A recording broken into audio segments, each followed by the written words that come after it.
안녕하세요. 오늘은 에볼라 바이러스 병에 대해서 알려드리려고 하는데요. 에볼라 바이러스 듣기만 해도 조금 무서운 병이라고 이제 기억을 하실 건데요. 오늘 이 시간을 통해서 궁금했던 것들을 좀 해소하는 그런 시간이 되었으면 좋겠습니다. 예, 강의 시작하겠습니다. 에볼라 바이러스 병이 한참 유행할 때 이제 2014년, 2015년으로 다들 기억하실 건데요. 당시에 기억하시겠지만 한국 의료진들도 현장에 가서 환자를 직접 봤는데요. 제가 이제 그 의료진 중에 한 명입니다. 그래서 실제 거기 가서 에볼라 환자들을 진료를 하고 또 같이 손도 잡고 또 많이 도와드리려고 노력을 했었는데 병 자체가 워낙에 사망률이 높은 질환이어서 제가 이제 이진으로 갔었는데 실제로 에볼라 환자를 보러 갔을 때 한 30여 명의 환자를 진료를 했었습니다. 근데 그 중에서 15명 정도, 거의 절반이 사망을 했었거든요. 그래서 사실 이제 의료진으로서 도와주러 간다고 갔긴 갔는데 눈앞에서 환자들이 한 명 한 명씩 쓰러지고 돌아가시고 이런 것들 보면서 되게 씁쓸하기도 했었고, 그래도 오지 않았던 것보다는 가서 그래도 도와서 15명이라도 그 회복된 환자들을 경험했던 것들로 또 감사하기도 했었던 기억이었는데요. 어쨌든 그런 경험담을 바탕으로 해서 이런 질환에 대해서 이제 설명을 드리고자 합니다. 에볼라 바이러스 병에 대한 그 2015년 말 이제 거의 유행이 종료될 때쯤 시점에서 환자 발생 상황인데요. 보시면 실제로 환자 발생은 한 28,000여 명이 발생을 했었습니다.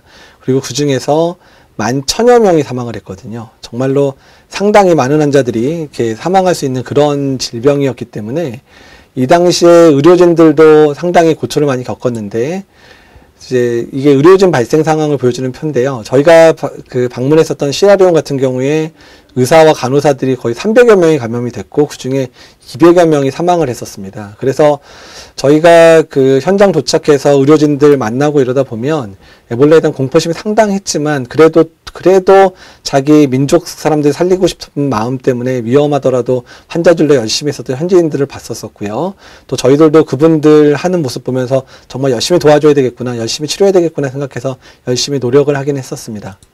시내에 이제 외출도 거의 자제가 돼서 일주일에 한 번 정도만 이제 외곽에 돌아다닐 수 있었는데 어디를 가나 이렇게 에볼라에 대해서 이제 안내하는 거, 또 에볼라 의심 증상이 있으면 어떻게 해야 되는지에 대한 포스터들이 거의 뭐 전국 전역에 다 붙어 있었다고 생각하시면 될 것 같습니다.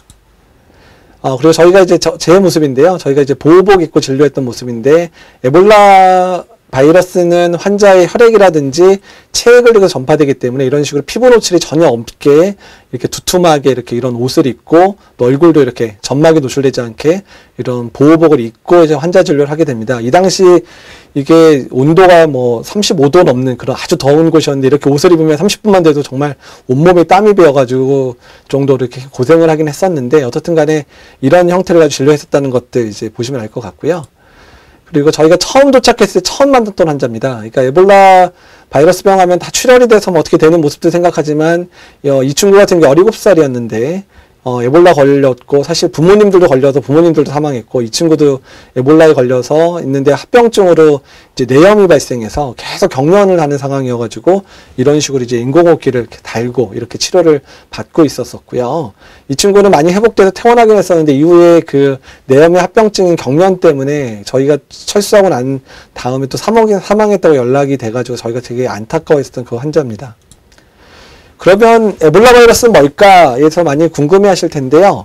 이게 정말 이번에 새로 나온 바이러스는 아니고요. 1976년에 그 콩고 민주공화국에서 처음으로 이제 바이러스가 확인이 됐는데 초반에는 그 출혈성, 그러니까 몸이 막 이렇게 피가 나면서 환자가 죽는다 그래서 아프리칸 헤모리직 피버, 그러니까 아프리카에서 유행하는 출혈성 그 질환 이렇게 이제 알려졌었다가 이후에 이제 에볼라 바이러스가 처음 발견됐던 강 이름, 에볼라 강 이름을 따서 에볼라 바이러스라 명명이 됐고요. 2014년, 15년 이전까지 한 1,500명밖에 발생을 안 했었는데 아까 보여드린 대로 유행하는 시기 28,000명 발생했었으니까 거의 40년 넘게 발생했던 숫자보다 그 2년 동안 발생한 환자가 훨씬 많았습니다. 그러면 에볼라 바이러스 병은 그러면 어떻게 사람에게 이제 감염되나 이런 걸 찾아봤더니 아직까지 확실하게 알려진 건 아니지만 에볼라 바이러스랑 유사한 바이러스가 박쥐랑 그리고 유인원에서 이렇게 발견이 되고 있어서 아마도 박쥐나 유인원 사이에 이렇게 계속 바이러스가 존재하고 있다가 이제 거기에 이제 사람들이 만날 수 있는 접촉이 되면 사람에게 전파시키고 그 걸린 사람이 또 사람에게 전파하는 그런 양상을 볼 거라 예상을 하고 있고요. 감염된 환자의 체액이나 혈액에 노출되면 발병하기 때문에 뭐 메르스처럼 호흡기 전파나 이런 게 아니기 때문에 실제로는 전파될 수 있는, 그러니까 노출되면 잘 발병하지만 체액이나 혈액에 노출되지 않으면 아예 발병하지 않기 때문에 그래서 일반인 사이에서의 발병은 그러니까 흔하지는 않을 수 있습니다. 그리고 발병 패턴은 잠복기가 한 2일에서 21일, 최장 21일로 보고 있고 발병할 때 초반에 아주 고열이 나고 난 다음에 환자의 진행이 아주 급격히 진행됩니다. 그래서 뭐 아주 빨리 나빠지는 분들은 뭐 3, 4일 만에 사망하는 환자들도 있었고, 조금 이제 경하게 경증으로 이제 감염된 분들은 한 일주에서 2주 정도 이상 이제 발병이 진행되기도 했었습니다. 에볼라 바이러스는 바이러스 종류가 여러 개가 있는데요. 어쨌든 이번에 유행했던 거는 자이레가 이제 옛날 콩고 민주공화국의 옛날 이름인데, 이번에 그 서아프리카 유행한 것도 그 콩고 민주공화국에서 유행했던 거랑 비슷하고요. 그리고 바이러스명은 이렇습니다. 이런 식으로 이렇게 좀 길다란 꼭 지렁이처럼 생겨 있어서 이런 모양의 바이러스가 이제 현미경으로 보입니다. 그러면 증상은 어떠느냐? 초기 증상은 열나거나 근육통이 있거나, 그다음에 또 구토하고요. 그 다음에 며칠 지나면 바로 이제 설사를 아주 많이 하는데요. 저희가 환자를 보다 보면 거의 뭐 하루에 10리터 이상 설사하는 환자가 있을 정도로 아주 초기 증상은 장염 증상이 아주 심하게 나타나는 패턴이라고 생각하시면 될 것 같고, 이후에 이제 환자 상태가 확 악화되면 이제 출혈이 일어나서 피부 또는 점막 출혈, 잇몸에서 피가 난다든지, 심지어는 장에서 장출혈이 일어나서 이제 갑자기 이제 그 쇼크가 와서 사망하는 환자들도 실제 있었습니다.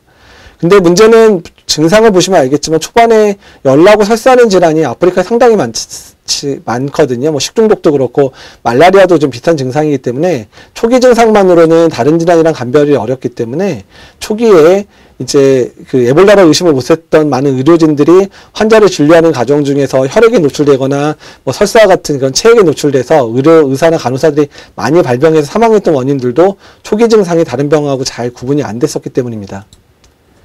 그리고 이제 증상들, 어떤 증상이 있는 사람이 많이 사망하느냐를 이제 의학 논문에서 나왔는데, 이게 영어도 있어서 복잡한 것 같긴 하지만, 여기 보시는 것처럼 위크니스라 해서 전신세약감이 심하거나 어지럽거나 설사량이 엄청 많은 이런 환자들에서 상당히 중증으로 진행했다. 그래서 저희가 어떻게 봤었냐면, 그러니까 환자가 이제 에볼라에 확인돼서 입원할 때 걸어서 들어오는 정도의 환자, 그러니까 좀 약간 경하게 걸린 환자들은 대부분 이제 살았고요. 너무 설사가 심하고 이래서 그 전신세약감이 심해가지고 걸어서 들어오지 못하고 누워서 막 이렇게 간신히 이렇게 실려온 환자들 거의 대부분 사망했었습니다. 그래서 초반에 이런 설사량이 많으면 환자들이 그 혈류량이 감소되고 여러 가지 합병증 생기면 사망을 많이 했었던 거를 기억을 하고 있습니다. 그래서 그거를 다시 한번 도식화하면 발열기가 있고 한 4일 정도, 그 다음에 4에서 7일은 장염, 아주 설사하면서 힘든 시기, 그리고 장염기에 너무 많은 수분을 뺏기기 때문에 그런 수분이 너무 많이 빠져서 여러 가지 뭐 폐부종이라든지 신부전 같은 게 생기면서 이제 그러다가 이제 사망하는 그런 시기를 겪게 되는 그런 경과를 보이게 됩니다.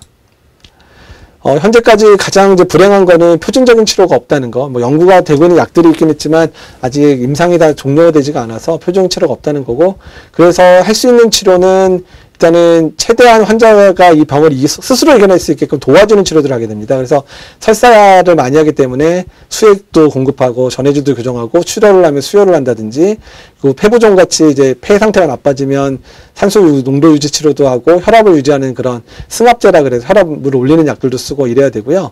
다만 아프리카는 인공호흡기나 투석 기계가 없었기 때문에 치료가 상당히 어려웠지만, 이제 선진국으로 이송된 환자들은 인공호흡기나 투석 같은 방법까지 동원해서 아주 그냥 중환자 치료 열심히 해가지고 치료를 했었던 것 같습니다. 그래서 아프리카에서 사망률은 뭐 많게는 70%, 적게는 30-40% 얘기를 하고 있는데, 의료가 발달된 국가들 같은 경우에는 사망률이 10% 내외로 보고되고 있어서 치료를 정말 열심히 하면 사망률도 많이 줄일 수 있는 질병이기는 해서 너무 공포감을 많이 가지실 이유는 없을 것 같습니다. 저희가 실제 환자 봤었던 사진을 찍은 건데요. 여기는 이제 투석기계도 있고, 그리고 저희가 이제 보호복 입고 진료하는 모습들, 외국 의료진들 같이 이제 진료를 했었고요. 여기 좀 환자 얼굴 한번 좀 환자가 누워 있습니다. 그리고 여기는 지금 이제 응급 상황이었던 것 같은데, 저희 이거 보면 이제 환자 한 명이 이제 사망 직전에 이제 인공 이제 심폐소생술을 하기 직전의 모습인데요. 어떤 갑자기 환자 상태가 나빠져서 막 갑자기 이렇게 사망하는 경우들이 상당히 많았었습니다. 그래서 가끔은 환자 입원해서 막 환자 의식 있는 상태에서 막 격려를 하고 있는데 하루 뭐 이제 휴일이어서 쉬고 다시 근무하게 되면 이미 그 의식이 명료했던 환자가 그 이틀 있다가 출근했을 때 사망했었던 경우도 있고 막 그래서 저희들이 정말 이제 고민하고 노력을 했지만 그런 환자 사망할 때 상당히 저희가 우울했었던 기억들도 있습니다. 환자들의 어떤 환자들이 많이 사망하냐 보게 되면 나이가 많을수록 그리고 바이러스가 몸 안에 체내에서 더 많은 환자들이 많이 사망한다고 돼 있어서 이런 환자일수록 이제 뭐 경과도 빠르고 또 아주 사망률도 높은 그런 패턴을 보이고 있었고요. 그렇다 그러면 이제 이런 부분에 있어서 저희가 고민해야 될 바들이 뭐냐면 그러니까 아프리카 특히 시에라리온, 기니, 라이베리아가 아프리카 안에서도 제일 못 사는 국가들인데 그러니까 이제 이런 치명적인 질환이 발생하는데 의료적 자원이 충분하지 않다 보니까 초반에 환자 발생했을 때 환자들을 치료할 방법이 전혀 없었습니다. 그래서 뭐 우리가 쉽게 얘기하는 이제 정맥 주사 있잖아요. 그러니까 수액이라고 말하는 그런 정맥 주사조차도 없어서 환자 이렇게 설사를 막 10리터씩 하는데 물만 잘 드시라고 할 정도밖에 안 됐었고 그렇게 수액 공급이 안 될 때 사망률이 거의 70%가 넘었었고 이제 서구 국가들이 조금씩 도와주기 시작하면서 또 그 국가 내에서 조금씩 안정이 되면서 이제 사망률이 9월, 10월쯤에 한 48%였고요. 10월, 11월부터는 이제 WHO라든지 미국, 영국, 프랑스 통해서 여러 가지 의료 자원들이 공급이 되기 시작하니까 32%, 11월, 12월에는 거의 20%까지 떨어지는 걸 보는 것처럼 어떻든 환자를 적극적으로 초반부터 열심히 치료하면 사망률이 줄 수 있는 질환이었는데 아프리카의 열악한 상황들이 이런 환자들이 많이 죽을 수밖에 없는 상황으로 내몰리게 되는 그런 부분이어서 어떻든 부의 불평등 문제라든지 이런 부분들이 이런 감염성 질환에서도 더 명확하게 드러나는 부분들을 많이 씁쓸했던 기억이 있습니다. 지금까지 에볼라 바이러스 병에 대한 얘기를 이제 말씀을 좀 드렸는데요. 에볼라 병은 현재 서아프리카에서 강범하게 발생했다가 현재 유행 종료 상태인 질병입니다. 약 한 25,000명의 환자 발생했었고 만여 명이 사망했기 때문에 치명률은 한 40에서 50% 정도 되고요. 전파 경로는 말씀드린 대로 감염된 환자의 체액가열에 집중적인 노출이기 때문에 국내에 환자가 아직까지 한 번도 들어온 적이 없고 환자가 만약 들어오더라도 대부분 일찍만 진단돼서 병원에 입원하게 되면 일반인들 사이에 강범위하게 전파될 사례는 없는 그런 질환이기 때문에 에볼라 병에 대해서 너무 그렇게 두려워할 이유는 없어 보입니다. 그다음에 현재 치료제는 임상이 중간에 좀 멈춰 있긴 하지만 좀 이제 괜찮겠구나 하는 치료제가 이제 개발 중에 있고 백신 같은 경우 현재 개발이 거의 완료 단계에 있습니다. 그래서 행여라도 국내 이제 환자들이 유입될 만한 위험성이 있을 경우에는 이런 백신들을 도입해서 사용하게 되면 환자를 보는 의료진이라든지 혹 행여라도 이제 환자의 주변에 있었던 가족들을 이제 좀 도울 수 있는 약들이 개발되어 있기 때문에 백신이 개발되어 있기 때문에요. 너무 이제 걱정 안 하셔도 될 것 같고. 그리고 감염병 재난에 있어서 우리나라에서 이제 최초로 의료진을 파견했었는데요. 뭐 개인적으로는 파견된 걸 참 영광으로 생각하고 있지만 파견되고 나서 이런 에볼라병에 대한 연구에 대한 부분들이 그 당시에 너무 이제 시간이 없는 상태에 준비를 했기 때문에 그 부분이 좀 잘 안 됐던 게 안타깝긴 하고 앞으로 이런 일이 있으면 조금 더 국가의 어떤 연구라든지 국가의 이런 감염병 정책에 필요한 연구들이 잘 수집될 수 있는 그런 방법들이 강구됐으면 좋겠습니다. 말씀드린 대로 백신과 치료제 임상이 완료되면 국내에서도 일부 비축을 좀 고려하고 있고 질병관리본부가 지금 노력 중에 있고요. 또한 국립의료원, 중앙감염병병원이 이제 국립의료원으로 지정이 됐는데 거기 에볼라 환자도 안전하게 치료할 수 있는 시설이 국내에서 이제 좀 계획 중이고 건설을 시작할 예정입니다. 그래서 이 부분도 이제 조만간에 의료진들도 환자를 잘 볼 수 있는 시설이 준비가 될 거로 생각이 되고 또한 실험 시설도 그러니까 비엘포라 그래서 이런 에볼라 바이러스를 이제 뭐 백신 만들거나 치료제 만들 때 필요한 그런 안전성이 입증된 실험 시설도 질병관리본부에 구축이 돼서요.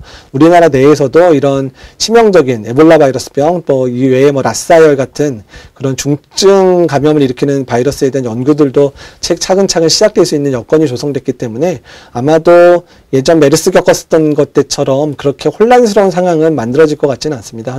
게다가 이제 아프리카에서는 지금 현재 완전히 종식된 상태이기 때문에 환자 발생을 안 하고 있거든요. 그래서 행여 환자 발생이 다시 아프리카에서 시작이 되더라도 국내 준비도 어느 정도 설정이 되고 있을 뿐만 아니라 에볼라 바이러스 자체가 선진국에서 우리나라같이 의료가 발달한 국가에서는 치료를 못할 만한 병도 아니기 때문에 그렇게 걱정은 안 하셔도 될 것 같습니다.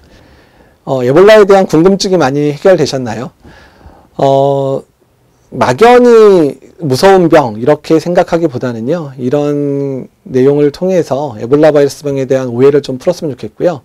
말씀드린 대로 아프리카의 열악한 상황이었기 때문에 사망률이 높았지, 선진국가에서 환자를 진료했을 경우에는 사망률이 10% 내외도 안 될 만큼 치료가 또 잘 됐었던 병입니다. 그래서 너무 두려워할 필요는 없을 것 같고요. 하지만 그래도 이런 신종감염병들에 대해서 국가 차원에서의 대비, 또 국민들이 이 질환에서 철저히 알고 준비하는 것들은 아주 중요할 거라 생각이 됩니다. 그래서 정부 당국 또한 이 강의 들으시는 이제 여러분들, 그리고 저와 같은 의사들이 노력해서 이런 신종감염병에 대해 철저히 준비를 했으면 좋겠습니다. 감사합니다.